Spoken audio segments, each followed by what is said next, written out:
Jesse? Did I?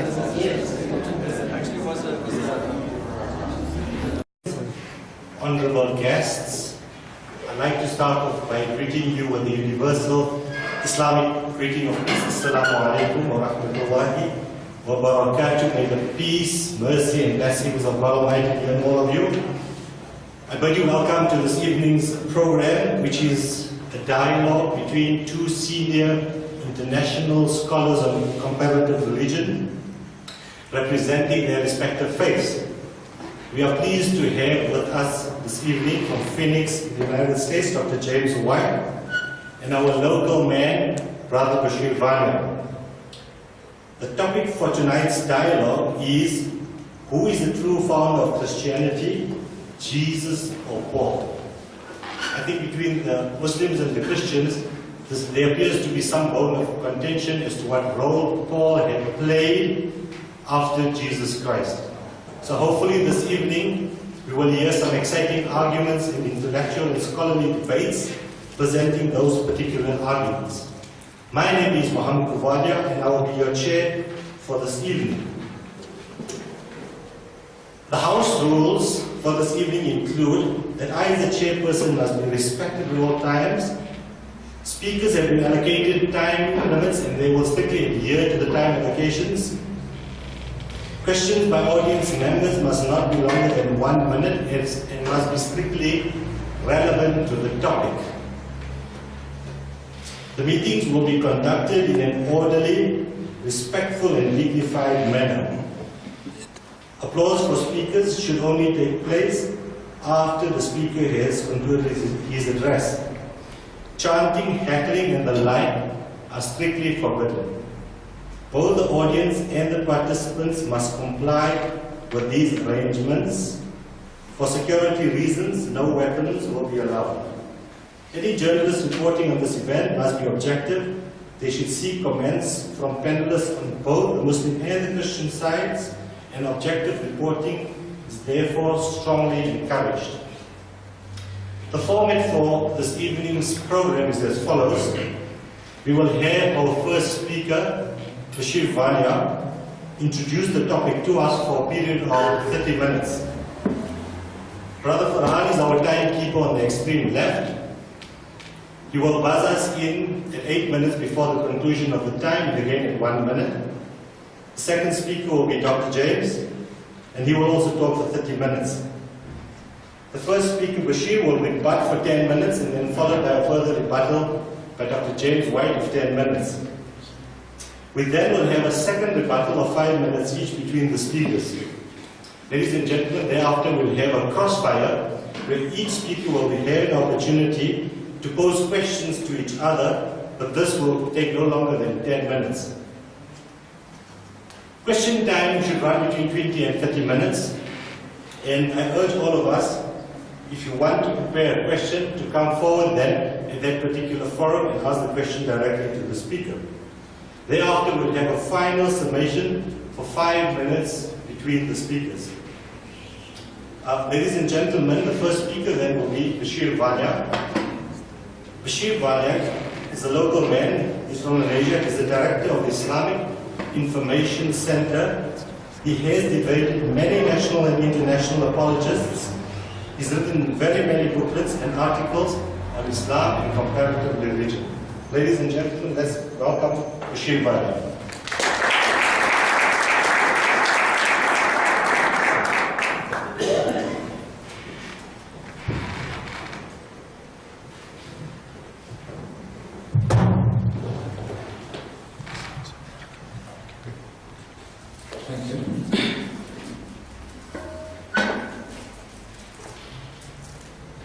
Bismillahir Rahmanir Rahim. I begin in the name of God, most gracious, most merciful. Chairman, ladies and gentlemen, I take it that most people here will not be surprised when I state that as Muslims we regard Jesus, peace be upon him, as a great prophet of Islam, and that we regard him as Al-Masih, the Christ. Christians and Muslims share Jesus, but the problem I think that confronts both Christians and Muslims is the wide and different perceptions of Jesus between Christians and Muslims. For example, I think most Muslims would argue that in essence Muslims do try and follow the example of Jesus. In Luke chapter 2 verse 21 we read, when Jesus was 8 days old, he was circumcised and called Jesus, and generally Muslim males are circumcised. In Matthew chapter 4 verse 8 we are told that Jesus fasted for 40 days continuously. We cannot imitate Jesus, but we can emulate him, so we fast 30 days during the month of Ramadan, sunrise and sunset. Luke chapter 10 verse 5, Jesus instructed his disciples that when you come across somebody, you say Shalom Alaikum or Assalamu Alaikum, peace be unto you, and it is Muslims who make it a point of doing that. Jesus, as a devout Jew, worshipped 3 times a day, Muslims worship 5. Matthew chapter 26 verse 38, Jesus fell on his face and he worshipped God. Muslims tend to do the same. The hygiene practices of Jesus are similar to ours. I'm not going to elaborate, but you can look at Leviticus chapter 15, Leviticus chapter 11, and so forth. I can go on, but I think you get the point. If you don't, I'm going to spell it out. The idea being that Jesus, peace be upon him, who was the Christ, was not the founder of the religion which bears his name and title. Rather, I am arguing that it is Paul who is the true founder of Christianity.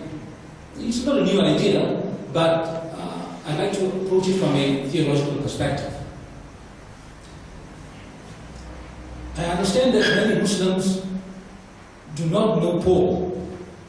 So I think at this point it would be wise of me to try and give a brief background of Paul and who he really was. Firstly, Paul was a devout Jew, a Pharisee. He initially persecuted the early followers of Jesus. He was a citizen of Rome. He changed his name from Saul to Paul. The interesting thing is that there is no evidence that he met Jesus, peace be upon him, in his lifetime. He claims that he had a spiritual experience in which he met the heavenly Christ, and thereafter he claims that he had a spiritual connection with Jesus. All this is to be found in the book of Acts chapter 22 verse 25, Acts chapter 13 verse 9, 1 Corinthians chapter 15 verse 9, and so forth. Paul's contribution towards the New Testament, I think, is also quite interesting. You know, the Bible is divided into 2, Old Testament, New Testament. The New Testament begins with the birth of Jesus. And if one looks at the New Testament, we have what is called the 4 canonical Gospels: Matthew, Mark, Luke, and John. Most Christian scholars say that the 3 Gospels, Matthew, Mark, and Luke, are synoptic. In other words, they view the life of Jesus with one eye. John slightly differently. So in essence, we can say that the New Testament contains 2 books on the life and times of Jesus. If one looks at the writings of Paul, there are 13 letters or 13 books of Paul. Namely, and I'm going to spell it out to you: Romans, 1 Corinthians, 2 Corinthians, Galatians, Ephesians, Philippians, Colossians, the 2 eschatological letters, 1 Thessalonians, 2 Thessalonians, the 3 pastoral letters, 1 Timothy, 2 Timothy, Titus, and of course Philemon. Some scholars say that Paul also wrote the book of Hebrews, but I'm sure that my brother James here will say that is not really relevant to this discussion, so we will stick to those 13 letters of Paul. Paul tended to establish churches. For example, when he established a church in Rome, he at times wrote a letter to the church in Rome, known as Romans. And if you wrote 2 letters, it would be 1 Corinthians, 2 Corinthians, and so forth. Paul's letters generally make up about 50% of the New Testament, and the books of Jesus, 7%. So in terms of numbers, one can argue that Paul is already ahead. But I think there's something a little more interesting. Paul made certain claims, and in order to understand Paul, we need to understand his claims. In 2 Timothy chapter 2, verse 8, Paul admits, he says, look, remember Jesus Christ, raised from the dead, descended from David. This is my gospel. Not necessarily the gospel of Jesus. And he continues, Galatians chapter 1, verse 11 and 12, he says, I want you to know, brothers, that the gospel that I preach is not something that man made up. I did not receive it from any man, rather I received it as revelation from Jesus Christ. So, Paul claims to have received revelation from Jesus Christ. And in this new dispensation, and I say new because none of the other disciples tended to be as bold as Paul. In this new dispensation, Paul regards himself as the spiritual father of the church, so to speak. He says in 1 Corinthians 4, verse 15, though you have 10,000 guardians in Christ, I became your father through the gospel. So you will agree that these are quite impressive credentials.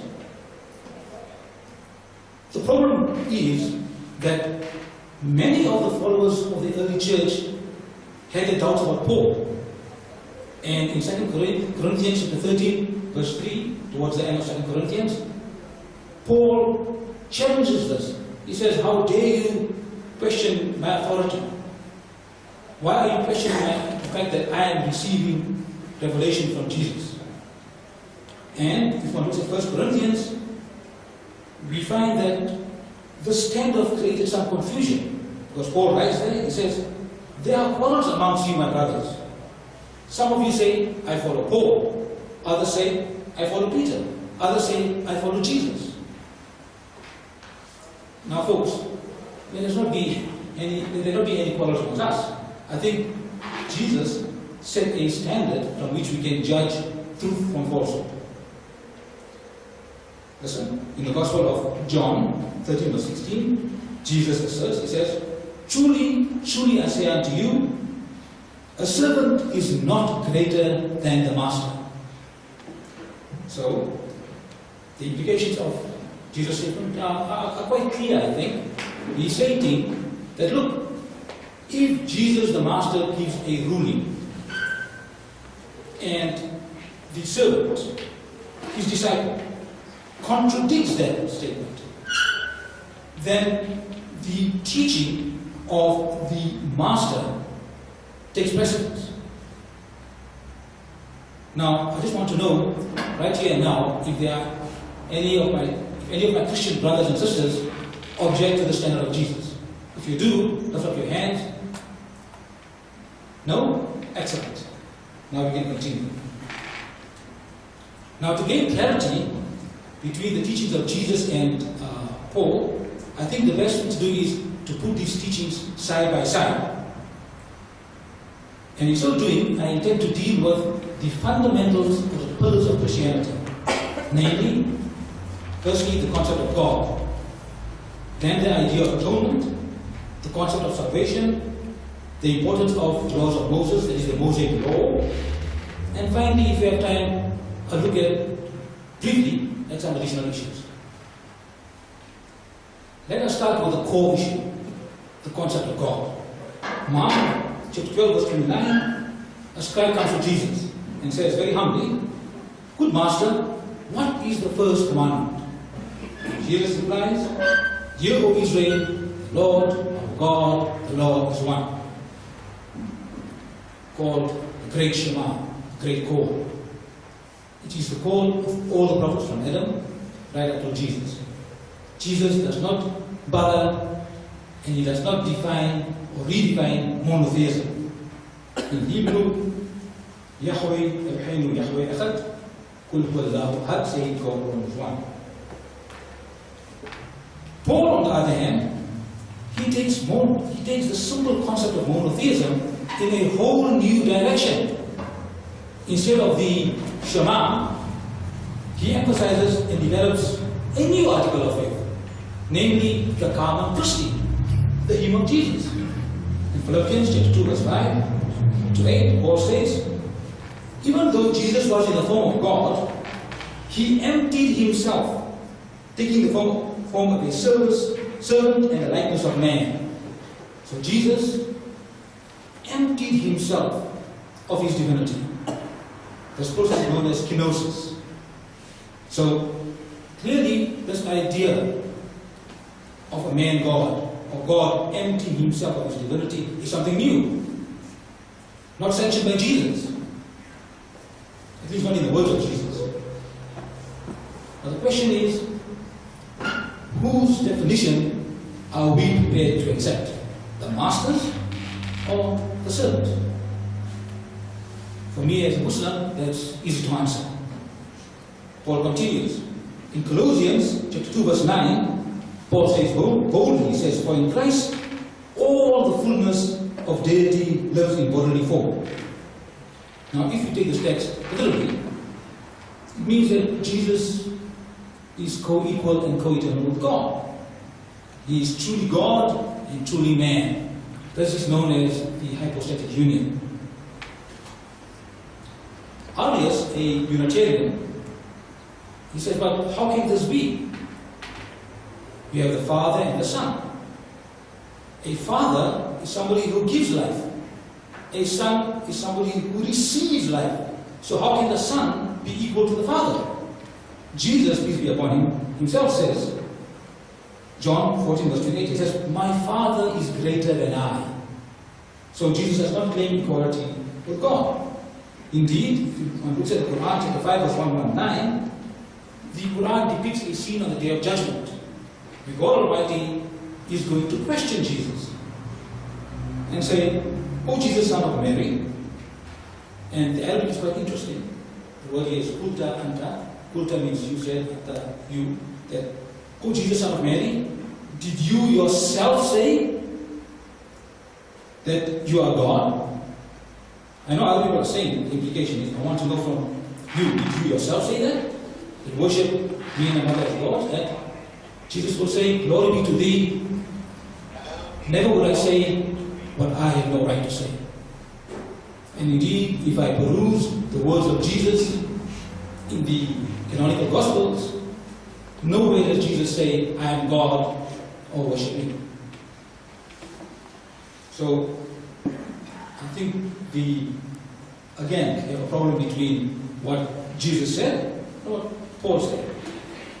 Let us turn our attention to the doctrine of atonement. Now, let me explain briefly what the doctrine of atonement is. According to Paul, man sinned and man is represented by Adam. And in choosing to sin, man estranged himself from God. So God then had to come down to reconcile himself to man by giving up his life. And Paul says despairingly, "All have sinned, all fall short of the glory of God." Romans 3 verse 23. In other words, every one of us is tainted with this original sin, and only Jesus, the blood of Jesus, can wash it away. In Ephesians chapter 1 verse 7, Paul alleges, it says, "In him," that is Jesus, "we have redemption through his blood, for the forgiveness of our sins." In a nutshell, this is the doctrine of atonement. The big question is, did Jesus share this viewpoint? In Matthew chapter 23, verse 35, Jesus says, he accuses all the Israelites. He says, upon you may come all the righteous blood shed upon the earth, from the blood of innocent Abel to Zechariah. Further, he says, Luke chapter 5, verse 32, I have not come to call the righteous, but the sinners to repentance. So by saying that there are righteous people in the world, innocent people, Jesus had no idea that all of us were tainted with some sort of original sin, which his blood had to wash away from us. And as for dying for the sins of humanity, the resurrection, and so forth, well, again, let us listen to the voice of the canonical Gospels. Matthew chapter 13, verse 34, Matthew informs us, he says, Jesus spoke to the crowd in parables. Indeed, he said nothing to them without a parable. So Jesus, when he spoke to the people, he spoke in parables.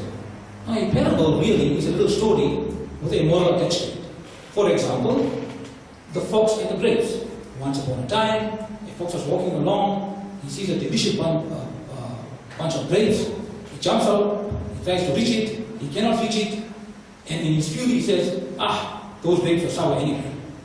So the story, the moral is sometimes if you can't get what you want, you tend to be ignorant. And that is the way Jesus taught people. Now this is the interesting part. There is not a single parable narrated by Jesus about his divinity, his death by crucifixion, dying for the sins of humanity, his resurrection. You don't find that astonishing? Jesus talk to the people only in parables, and he doesn't say anything about the core beliefs of Paul and Christianity. Jesus, like Muslims, he accepted that men were good but weak. He accepted that the God that we believe in is a God of forgiveness, and there was no need for somebody to die for our sins. So much for atonement. Let us go on to the next point of contention, that is the idea of salvation. In other words, salvation answers the question, how can man be saved? How can we go to heaven? What is the key to heaven? Paul is adamant. He says, and I quote, Romans chapter 10, verse 9, if you confess with your lips that Jesus is Lord, and believe in your heart that God raised him from the dead, you will be saved. In a nutshell, the formula for entering paradise. That if you confess with your lips, Jesus is Lord, and believe that God raised him from the dead, that's it. Jesus, on the other hand, in Matthew chapter 7, verse 21, he tells the people, he says, not everyone who says unto me, Lord, Lord, shall enter the kingdom of heaven. Only those who does the will of my Father who is in heaven. On that day, the day of judgment. Many of you will come to me and say, Lord, Lord, did we not prophesy in your name? Did we not do many mighty works in your name? And I will say unto them, get away from you, evildoers, I never knew you. So who is Jesus going to say this to? The followers of Islam or Christianity? Who believes that Jesus died for the sins of humanity and that he raised from the dead and that his blood washed away the sins of humanity? In short, Jesus seems to suggest that you have to do the will of God. And the Quran says the same thing, chapter 103, إِلَّا الَّذِينَ آمَنُوا وَآمِنُوا الصَّالِحَاتِ. Believe in God, do good works. That's the key. Now let's talk about the relevance of the Torah, or the law of the Mosaic law. Now Paul, he dismisses the laws of Moses out of hand. He says, look, it's unnecessary. It was there for a time, great, but now it's unnecessary.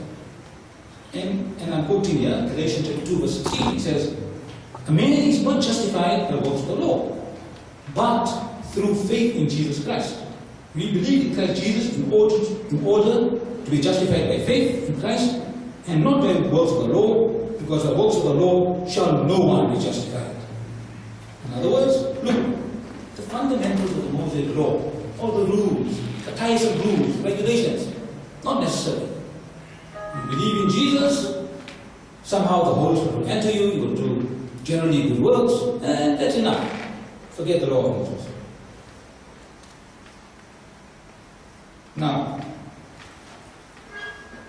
the big question, of course, is how did Jesus view the law of Moses? Matthew 23, verse 1 to 3, Jesus turns to the people, he says, "The scribe and the Pharisees sit on the seat of Moses. So do what they tell you to do. Obey them. But do not do as they do, for they preach, but do not practice." So Jesus is saying, look, the scribes and the Pharisees, they teach you the law of Moses. I want you to listen to them and follow it. But don't do what they do. They simply preach, but they do not practice. He is emphasizing the Mosaic law. In another case, in another passage, Jesus says, "Unless your righteousness exceeds the righteousness of the scribes and the Pharisees, you will in no way enter the kingdom of heaven." How does your righteousness exceed the righteousness of the scribes and Pharisees? Simple. You preach and you practice. So, we have a problem here. Paul rejects the laws of Moses. Jesus emphasizes it. Am I judging Paul too harshly?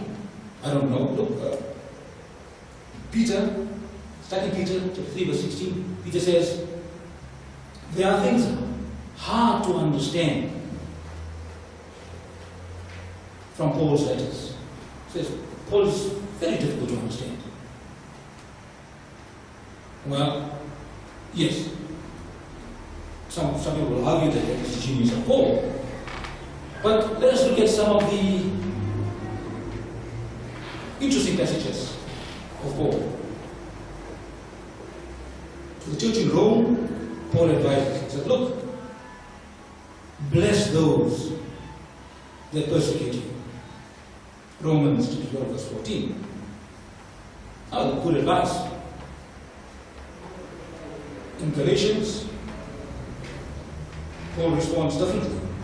Galatians 5, verse 12, he tells the people in a burst of anger, maybe righteous anger, nevertheless he says, I wish those who unsettle you would go and emasculate themselves. Now, I don't think Jesus really upon him would take kindly to this. Does Jesus regard himself as emasculated? Well, if he did, he didn't say that. Okay? He didn't regard circumcision in such a negative light, the way Paul does with contempt. So, I don't think Jesus would ever approve of this statement. 1 Timothy, Paul advises Timothy, he says, no longer drink only water, but use a little wine for the sake of your stomach and your frequent ailments. 1 Timothy chapter 5, verse 2 to 3. Now, I don't know if Paul here, as he claims, if he received, in this instance, revelation from Jesus, where he tells Timothy, he says, look, I know you have a stomach problem, perhaps ulcers, you have frequent ailments. Stop drinking water only. Drink wine frequently. Now, you know, I have a gastric problem. You know, my doctor advised me, said, well, thank goodness you don't drink wine, but please keep away from it. So I'm not too sure if Paul advised us, but if he did, then I would suggest all Christians should follow Paul's advice, unless you believe that there's a problem here, or there's something which is hard to understand, as Peter says. But to prevent a person who is drinking water, it is very good for him to say, listen, stop drinking water only. Drink wine frequently and you'll feel better. I don't know. I don't think any doctor would give that advice. Sorry, how much time do I have? 4.5. 4.5 minutes. Okay. Finally, I think in all fairness, we will let Paul speak in his own defense.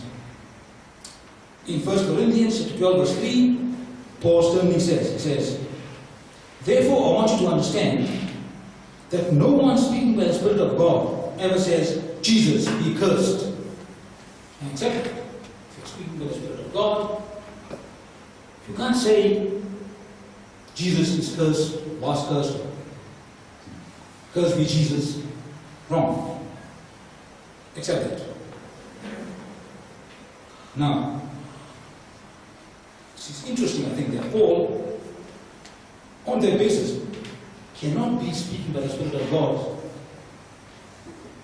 In Galatians 3, verse 13, Paul says bluntly, he says, "Christ redeemed us from the curse of the law, having himself become a curse for us.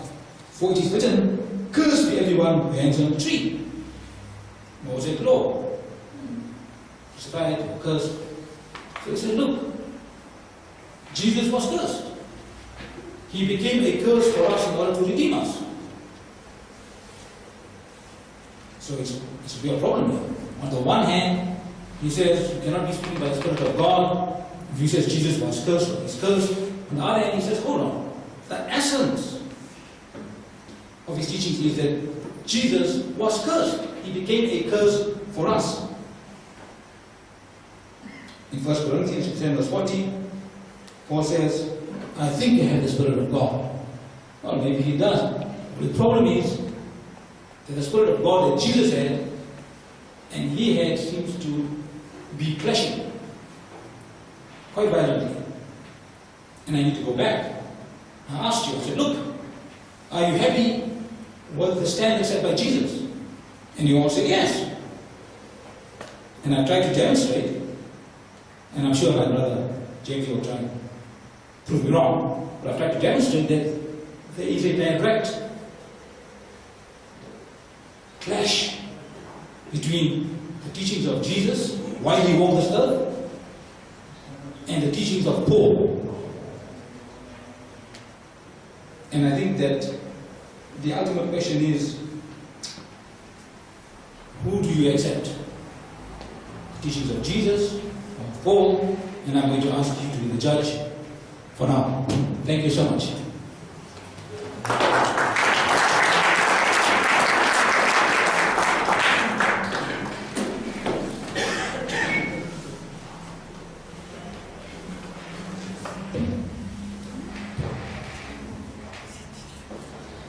Thank you, Bashir. A job well done. Our next speaker is our honored guest, Dr. James White.